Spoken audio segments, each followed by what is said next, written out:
Hello, writers. Welcome to a writer's workshop. Today, we're going to be continuing our work with using dialogue in our stories. We've learned how to punctuate our dialogue correctly. You can check that out in another video. Today, we're going to be looking at how we can use dialogue to our advantage. And that just means making sure we're using it appropriately and not just putting it into our stories for the sake of putting it into our stories.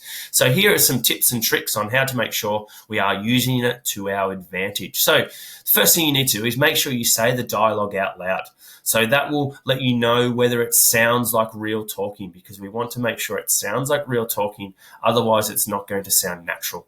We can try and give each character a unique voice in our stories. That helps set them apart from the other characters and it helps give them a personality. We can try and add world-appropriate slang. Now, what I mean by that is using language that fits in with the story. For example, if you're writing a fantasy text, you can use language or have the character use language that fits in with a fantasy world. You need to be consistent with those characters' voices. Make sure that they don't change, or make sure they are the same throughout the story so that the reader can follow along, and make sure that they can see which character is talking and when they are talking. Remember who the characters are speaking to. It's important for us as writers to make sure that we know who is in the conversation. Otherwise, our readers are not going to know who is in the conversation. It might be kind of weird if a character goes missing halfway through a conversation. We need to try and cut small talk when writing dialogue. We don't want our dialogue to drag on. We only want important things to happen in a dialogue. We need to keep our dialogue brief and impactful. We need to let the narrator tell the story. We want the narrator to keep the story moving on. We don't want it to just become a story of dialogue, and we need to avoid those long dialogue paragraphs. Let's have a look at some examples of how I've been able to use these or this success criteria. So here I have some dialogue from a story that I've been writing. I've punctuated it correctly. I've used better words for said. But when I read it out loud and when I listened to how the characters were talking to each other, I wasn't happy. I'm going to read it. I want you to think about it. Bang, bang, bang. Who is it? Jack screamed, staring at his bedroom door. It's your mother, said Jack's mother. What do you want? Mumbled Jack. It's time to get up, demanded Jack's mother. Oh, do I have to? Yes. I don't want to go to school, whined Jack. Well, too bad, Jack. Sometimes we just have to do things we don't want to, replied his mother. Fine, but only because my teachers are awesome. So, I don't know if you heard that, but when I was listening to that out loud, I thought it was a bit too back and forth. I thought it didn't sound like a normal conversation between a boy and his mother. So I was looking at the parts that I thought I might need to cut out. There's a bit of small talk in there that I'm not happy with. And it were these parts here. What do you want? Mumbled Jack. I don't think Jack needs to say that, and it's actually not the type of way I would like Jack to speak.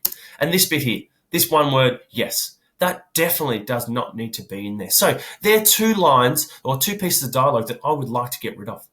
I then started to think, maybe I need to join some of the dialogue together so that it's not back and forth. Maybe I could have one of the characters say a complete line or a complete thought. So these two parts here I thought might be suited better together. It's your mother. It's time to get up, demanded Jack's mother. I think that sounds better. And these two here. Oh, do I have to? I don't want to go to school. I think they might be better suited together. Let's have a look at how they look. Okay, here is the same conversation, but those parts have been taken out and those parts have been joined together. Let's have a think about how it sounds now. Bang, bang, bang. Who is it? Jack screamed, staring at his bedroom door. It's your mother, and it's time to get up, demanded Jack's mother. Oh, do I have to? I don't want to go to school, whined Jack. Well, too bad, Jack. Sometimes we just have to do things we don't want to, replied his mother. Fine, but only because my teachers are awesome. Now, I think that sounds a lot more natural. It flows a lot better, and it has got rid of the small talk, the unwanted dialogue that doesn't need to be in there. From there, I actually thought about how I could add in some more information from the narrator. Instead of putting more dialogue in, I thought about how I could input some narrator or some narration. Let's have a think about how it sounds now. Bang, bang, bang. Who is it? Jack screamed, sitting straight up, staring at his bedroom door. His heart was pounding. He wondered who it could be. It's your mother and it's time to get up, demanded Jack's mother. Jack let out a sigh of relief, but quickly threw himself back down into his bed. Oh, do I have to? I don't want to go to school. School sucks, whined Jack. Well, too bad, Jack. Sometimes we just have to do things we don't want to, replied his mother. Fine, but only because my teachers are awesome. Jack dragged himself out of his bed, grabbed his towel, and headed straight for the bathroom. So there you can see in blue, I've actually added in the narrator talking and moving the story forward. And I've actually been able to get out of that trap of just having dialogue. And I've used the narrator to continue the story on to the next event or to the next scene.